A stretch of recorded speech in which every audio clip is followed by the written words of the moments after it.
नमस्कार। एक बार फिर मैं संध्या सिंह आपकी सेवा में हाजिर हुई हूँ इम्यूनिटी के बारे में थोड़ी और डिटेल और सरल नॉलेज के साथ। सबसे पहले तो बहुत सारी बातें इस समय हवा में हैं क्योंकि बहुत ही डेडली कोरोना और फिर उसके बाद ब्लैक फंगस और वाइट फंगस भी नेक्स्ट वो है लेवल। तो ये सारी चीज़ें तो जब सब ने इसने अटैक किया है तो सबको इम्यूनिटी की फिक्र हुई और जानना चाहते हैं सब इम्यूनिटी क्या है। किसी ने कहा ताकतवर कुछ सो कॉल्ड विटामिन्स ले लो, किसी ने कहा कुछ ऐसे काढ़े पी लो। और कि सोचिए कि बहुत सारी हर्ब्स महंगी हो गई, अवेलेबिलिटी कम हो गई, उसी तरह से विटामिन की गोलियां गायब हो गई मार्केट से, केमिस्ट से शॉर्टेज हो गई है, हर ब्रांड चल रहा है इस समय। तो सबसे पहले तो ये समझिए कि इम्यूनिटी है क्या। इम्यूनिटी हमारी बॉडी की इंटेलिजेंस ब्यूरो है और साथ में डिफेंस सिस्टम है। तो ये डेवलप एक दिन में ना होता है ना एक दिन में ख़त्म होता है, सालों साल लगते हैं इसको बनने में और इसको ख़त्म होने में। एक बार में नहीं होता, भगवान ने नेचर ने हमारी बॉडी कुछ ऐसी बनाई है। तो अब सबसे पहले ये जानिए इम्यूनिटी कैसे डेवलप होती है और कैसे ख़त्म होती है। तो पहले हम बात करेंगे कैसे डेवलप होती है उस पर।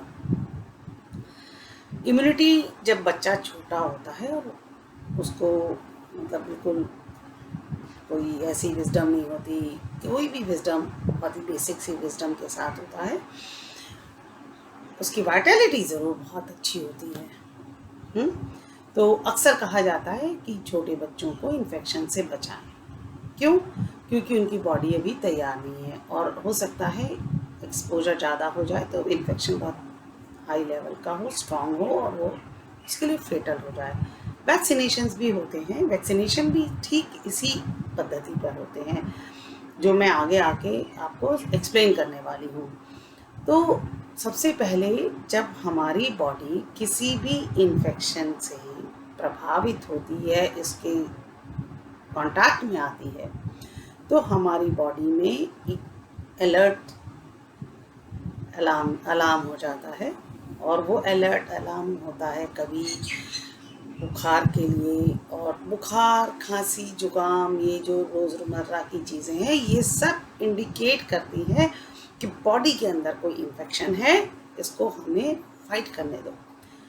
तो अगर हमारा सिस्टम स्ट्रांग रहता है या हम उस सिस्टम को फाइट करने का मौका देते हैं तो हमारा सिस्टम वो छोटी सी बीमारी जो थी उसकी जो कहते हैं ना क्या बोलते हैं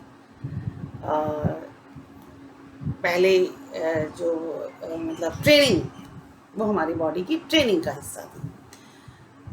अब अगर हमने उस वक्त अपना खाना हल्का करा, यानी जो डाइजेस्टेबल है और जो सूटेबल है वो खाना खाया, कुछ एक हर्ब्स ली, हाँ ज़्यादा ज़रूरत पड़ी, और आराम किया, हाँ, तो हमारी इम्यूनिटी बन गई बढ़िया उससे लड़ने के लिए। तो अगली बार के लिए वो सेम वायरस हमें पता भी नहीं लगने देगी हमारी बॉडी, और वो बाहर के बाहर ही ख़त्म हो जाएगा। इसको कहते हैं इम्यूनिटी। अब हम बात करने वाले हैं इस इम्यूनिटी को हम कैसे ख़त्म करते जाते हैं या नहीं बनने देते। देखिए, अगर आपको सिस्टम को थोड़ा इस तरह से समझिए, मान लीजिए आपका बच्चा है और आपने क्या किया कि आपको लगता है आपका बच्चा फेल ना हो जाए। हाँ? अभी आपको नहीं मालूम कि आपके बच्चे की कैपेबिलिटी है पास होने की, उसको पढ़ाना, हाँ, पढ़ाया है नहीं तो आपको डर है कि फेल ना हो जाए। फेल ना हो जाए उस चक्कर में आप चीटिंग करने के उसको प्रोत्साहित कर देते हैं। उसी तरह से अब आपने अगर अपने बच्चे को खान पान की सही आदतें डालने पर जोर नहीं दिया, इंटेलिजेंस यूज़ नहीं करी और उसको वो चीज़ें इंट्रोड्यूस करा दी जो जंक फूड है या जो भी है, तो एक विशियस साइकिल है। आपको ज़रूरत पड़ेगी एंटीबायोटिक की, क्योंकि आपका शरीर या आपके बच्चे का शरीर तैयार नहीं है, अंदर से वीक है। हाँ, तो अब हम उसके आगे बढ़ते हैं कि हमने अपने शरीर को लड़ने, एक छोटी लड़ाई से हमने बड़ी लड़ाई की तैयारी करनी।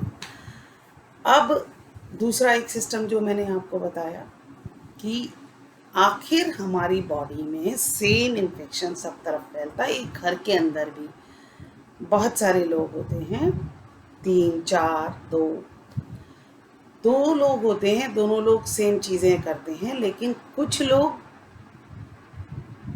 उस बीमारी को पकड़ लेते हैं, कुछ लोग नहीं पकड़ते और हम कहते हैं भाई ये नहीं बीमार पड़ो। कोरोना में भी 100% नहीं होंगे, कभी भी नहीं होंगे। तो उस वक्त आप ये समझिए, जो वायरस आता है या बैक्टीरिया आता है हमारी बॉडी में, क्यों आता है हमारी बॉडी में? जैसे मान लीजिए कोई भी हमारी बॉडी में बहुत सारे टॉक्सिन्स ऑलरेडी जमा हैं। अब क्या होगा, वो जो बैक्टीरिया आया है, वायरस आया है, उस टॉक्सिन्स को स्कैवेंजर की तरह ख़त्म करने आया है। अब लेकिन अगर हम उसके ये जो हमारी बॉडी का सिस्टम और इसको ये सब मिलके हमें उस टॉक्सिन से रिमूव करने आते हैं। नॉर्मल केसेस की बात कर रही हूँ, जो छोटे मोटे इन्फेक्शंस आते हैं वो क्यों आते हैं? क्योंकि हमारी बॉडी में अगर टॉक्सिन्स जमा है, हमने कुछ ऐसा खाना खाया है जो हमें डाइजेस्ट नहीं होता है, जिसको चरक ने कहा अजीर्णम विषम भोजनम, उस तरह की चीज़ें, जो चीज़ें हमें सूट नहीं करती हमने खाई, वो अंदर जाके जमा हो गई, डाइजेस्ट नहीं हुई, एसिमिलेट नहीं हुई और उसको ख़त्म करने के लिए आया। अब आया तो हमने क्या करा? अगर हम उस वक्त, सबसे पहले ये बताती हूँ बेहतर तरीका क्या है। अगर हम उस वक्त अच्छा खाना, हल्का खाना, अच्छा खाना मतलब बहुत पौष्टिक खाना की बात नहीं कर रही, यहाँ पौष्टिकता से संबंध है कि आपको जो हजम होता है वही पौष्टिक है। तो अगर आपने उस वक्त अपने खाने को हल्का रखा, मन को शांत रखा और आराम किया, तो वो लड़ाई जो है बड़े आराम से ख़त्म हो सकती है, क्योंकि आप शरीर को सपोर्ट कर रहे हैं, अपनी वाइटैलिटी को सपोर्ट कर रहे हैं। इसके विपरीत आपने क्या किया? पहले टॉक्सिन जमा थे, आप गए, आपने जल्दी से एंटीबायोटिक और ये सब कोर्स लिया। हाँ, और क्योंकि एंटीबायोटिक खा रहे हैं तो नेचुरली आपका खाना तो पूरा होना चाहिए, भरपूर होना चाहिए, खाना खा कर ही खा सकते हैं, ये भी सच है। अब आपने वो एंटीबायोटिक खा ली। एंटीबायोटिक खाने से क्या हुआ कि आपका जो नॉर्मल जो इम्यूनिटी थी वो तो कहीं बहुत पीछे चली गई और एंटीबायोटिक से आपकी इम्यूनिटी और किसकी कॉस्ट पर? आपकी वाइटैलिटी की कॉस्ट पर आपको वो रोग से निजात मिल गई और आपके शरीर में टॉक्सिन्स थोड़े और बढ़ गए, जो आज की डेट में हो चुका है बहुत सारे लोगों में। अब धीरे धीरे हाँ लोगों को समझ आ रही है, जब कोई रास्ता नहीं मिल रहा तो क्या करें, वो वाली चीज़ है। तो ऐसे करते करते वो टॉक्सिन्स आपकी बॉडी में बढ़ते चले गए और उसी तरह से टॉक्सिन्स बढ़ते गए और एंटीबायोटिक की जो स्ट्रेंथ थी वो भी बढ़ानी पड़ी। पिछली बार अगर मान लो तलवार से काम चलता था, बंदूक से चलेगा, फिर तोप से चलेगा, फिर बम से, इस टाइप की चीज़ें लड़ाई चलती है। तो ऐसा क्या करें कि हम अपने शरीर को, सबसे पहले तो अपने शरीर को जितना हो सके नेचुरल तरीके से जीने की आदत डालें। और अगर हमें कोई भी एक्यूट रोग अटैक करता है, एक्यूट का मतलब है अभी आया जुकाम, खांसी वगैरह, उसको हम अपने सिस्टम को सपोर्ट करें, बाकी लोड उस पर से भारी खाने का हटा दें और नेचुरल तरीके से अगर हम ठीक होते हैं तो अगली बार के लिए आप पिछले से बेहतर हो गए। जबकि अगर आपने जो पहले वाला मेथड अपनाया तो पिछली बार से अगली बार आप और कमज़ोर हो गए। आपने कभी नहीं देखा होगा कि किसी की गोलियां कम हुई हो, है ना। तो धीरे धीरे वो सिस्टम आपका ख़त्म होता जाता है और टॉक्सिन्स आपके हर बीमारी के बाद बढ़ रहे हैं, इन्फ्लामेशंस। अब हम दौड़ते हैं फटाफट फटाफट कि ऐसा क्या गोली लेके खा लें कि हमारा ये सिस्टम ठीक हो जाए। तो जो एक्यूट रोग हैं, अगर हम उनको, तीव्र रोग, इसमें नेचुरोपैथी में बहुत फेमस है इस चीज़ का कि एक्यूट यानी तीव्र रोग और जटिल रोग। जटिल रोग कब होते हैं? जब आप एक्यूट रोगों को सही ढंग से नहीं डील करते, उनको उस समय पर अपने शरीर को मौका नहीं देते, उस वक्त वही एक्यूट रोग धीरे धीरे, बताया ना, टॉक्सिन ऐड हो रहे हैं, थोड़ा एंटीबायोटिक का भी जहर आपकी बॉडी में आ रहा है। हाँ जी, जो एंटीबायोटिक है वो सिर्फ वायरस और बैक्टीरिया के लिए नहीं, आपकी बॉडी में भी वो एक्यूमुलेट जहर के रूप में होते हैं, तो वो हो रहे हैं। यहाँ पर मैं थोड़ा सा माफ़ी चाहूँगी, एलोपैथी अच्छी है, मैं नहीं कहती, लेकिन ऐसे नहीं, हाँ, एक्यूमुलेट हो रहे हैं तो आपका वो एक एक बढ़ता जा रहा है और शरीर एक बैटल ग्राउंड बन गया है।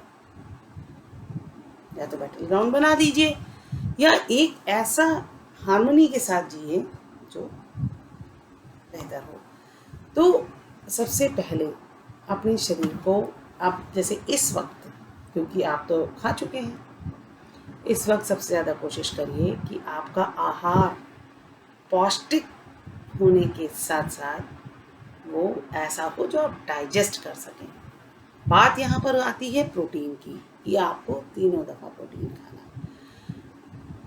तो अब बेस्ट प्रोटीन क्या हो सकता है जो डाइजेस्ट भी हो जाए? खिचड़ी, दाल चावल नहीं, खिचड़ी। जब दाल और चावल के कॉम्बिनेशन को एक साथ पकाया जाता है तो वो दोनों एक दूसरे के प्रोटीन्स के साथ कॉम्प्लीमेंट्री होते हैं। यानी ठीक अंडे की तरह ये बायो अवेलेबल प्रोटीन है, बेस्ट है, 100% आपकी बॉडी में एब्जॉर्ब होता है। ऐसा नहीं है कि आप कुछ एक पर्टिकुलर महंगी सी चीज़ें, नॉनवेज ज़रूरी है या पनीर ज़रूरी है। मैंने पनीर को कभी भी अपनी बॉडी के लिए हेल्पफुल नहीं पाया, अंडे को मैंने अपनी बॉडी के लिए हेल्पफुल नहीं पाया।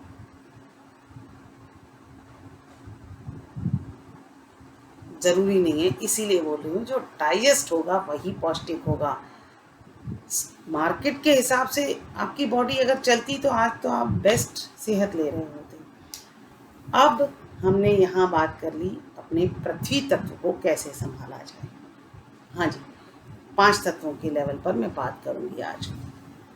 तो अब हमने पृथ्वी तत्व को कैसे संभाला जाए, कैसे साफ सुथरा रखा जाए अंदर से। अब हम बात करने वाले हैं,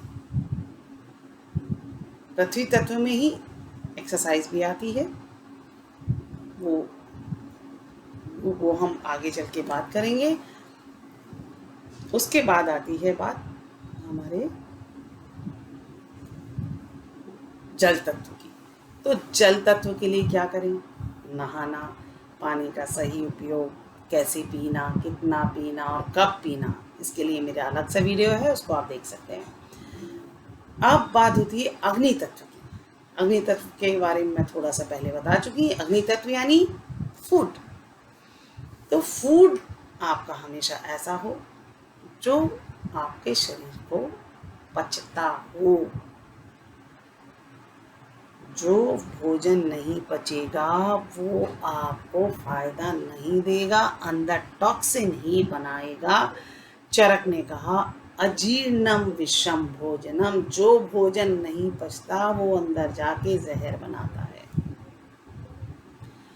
उसके बाद बात आती है वायु तत्व। वायु तत्व क्या है? जितनी भी हमारी बॉडी के अंदर और बाहर की मूवमेंट्स हैं, वो एंजाइटी है वो भी गैस है, वायु है। दिमाग में चंचलता है, शरीर में अजीब सा अनरेस्ट है, ये सब वायु तत्व है। वायु तत्व को कैसे हम कर सकते हैं सही? वायु तत्व के लिए योगा बहुत अच्छा है। योगा से आपका मन शांत होता है और पृथ्वी तत्व में भी फायदा होता है। वायु सारी चीज़ें खराब कर सकती है। जब तक वायु खराब नहीं होती, कोई भी चीज़ अगर हमारी बॉडी में कहीं पड़ी भी है तो तंग नहीं करती, वो अलग बनेगा। तो वायु तत्व को संभालने के लिए योगा, मेडिटेशन वगैरह करिए। जो भी एक्टिविटी आपको पसंद है वो भी वायु तत्व को बढ़िया रखती है। अब उससे अगली बात हम करने वाले हैं आकाश तत्व। आकाश तत्व के लिए हमें रिलैक्सेशन सीखना है। मेडिटेशन से भी वही फायदा होता है। आकाश तत्व हमारा मजबूत होता है। आकाश तत्व जो सबसे हमने लास्ट में डिस्कस किया है, पर वो सबसे पावरफुल है।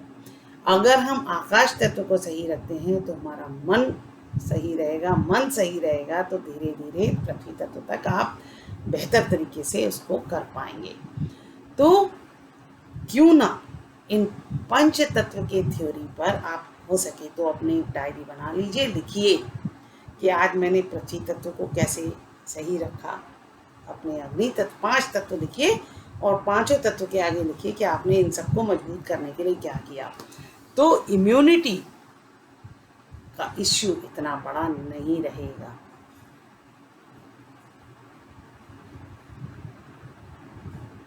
है ना?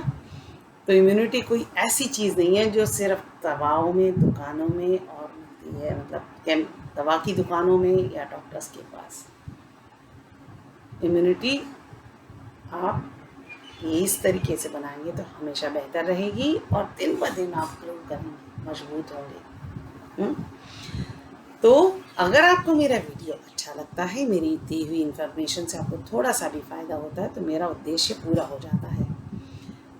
वीडियो को शेयर करना और चैनल को सब्सक्राइब करना मत भूलिए, जिससे मैं हमेशा एक नई जानकारी के साथ, और वो ऐसी जानकारी जो आप फॉलो कर सकें, हमेशा आती रहूँगी। तब तक के लिए नमस्कार।